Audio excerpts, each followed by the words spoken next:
C'est l'une des plus grandes énigmes de l'archéologie en France et vous n'en avez probablement jamais entendu parler. En 1924, à Glozelle près de Vichy, un paysan découvre un trésor d'objets très anciens et les traces d'une possible civilisation inconnue vieille de 15 000 ans. Mais plus incroyable encore, cette civilisation aurait soi-disant inventé le premier alphabet selon certains, rien que ça. Mais l'affaire de Glozelle a aussi pris un tournant plus politique. Elle a été instrumentalisée par l'extrême droite et a inquiété jusqu'au haut sommet de l'État. C'est le scénario idéal du petit paysan amateur qui se bat contre la froide science officielle qui essaie de préserver ses certitudes. Le 1er mars 1924, Émile Fradin, un paysan de 17 ans, laboure son champ lorsqu'une de ses vaches s'enfonce dans une sorte de cavité. Nous avons sorti la bête et quelle n'a pas été notre surprise de voir des morceaux de tablettes, des bouts de vase, tout ça.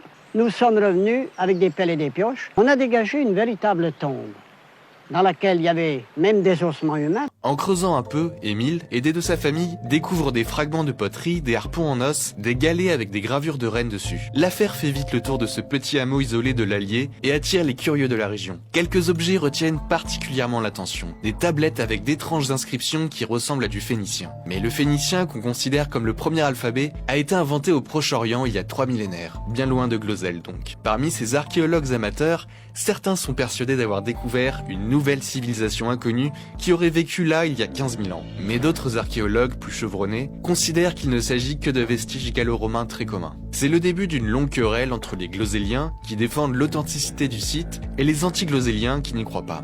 Une querelle qui sera débattue dans des articles de presse enflammés, des commissions aux conclusions contradictoires, et des procès pour diffamation. La famille Fradin, convaincue de détenir un trésor archéologique inestimable, ouvre un musée et fait payer l'entrée. Le site devient une attraction régionale, des bistrots ouvrent même dans ce petit coin de France. L'affaire retombe tout doucement, mais elle est relancée dans les années 70, un demi-siècle après la découverte, grâce à une nouvelle technologie qui permet de dater les objets, la thermoluminescence.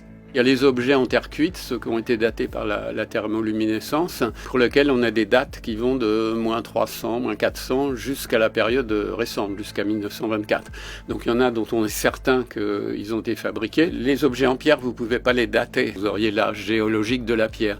Les objets en os, certains ont été datés. Alors une date à 15 000 et plusieurs dates vieilles de 2-3 siècles. Mais les objets en os, vous pouvez récupérer des os sur lesquels vous allez travailler. Donc c'est toujours un problème. L'affaire semble pliée. Glozelle n'abrite pas les vestiges d'une ancienne civilisation inconnue. Mais les glozéliens reçoivent un soutien politique de poids de ce qu'on appelle alors la Nouvelle Droite, un courant en réalité d'extrême droite qui entend prouver la supériorité de la civilisation européenne sur les autres. Et Glozelle et son prétendu alphabet tombent à pic pour eux. Ça prouverait que l'écriture n'aurait pas été inventée par de louches sémites de l'autre côté de la Méditerranée, mais par les gens du Paléolithique européen, viennent chez nous dans la montagne du Bourbonnais. L'affaire prend de l'ampleur et le ministre de la Culture décide d'organiser une nouvelle campagne de fouilles en 1983 à laquelle participent plusieurs scientifiques de renom dont Jean-Paul Demoule. Le rapport final arrive à cette conclusion. Le site de Glozelle est probablement un four de verrier du Moyen-Âge dans lequel auraient été déposés des objets de diverses époques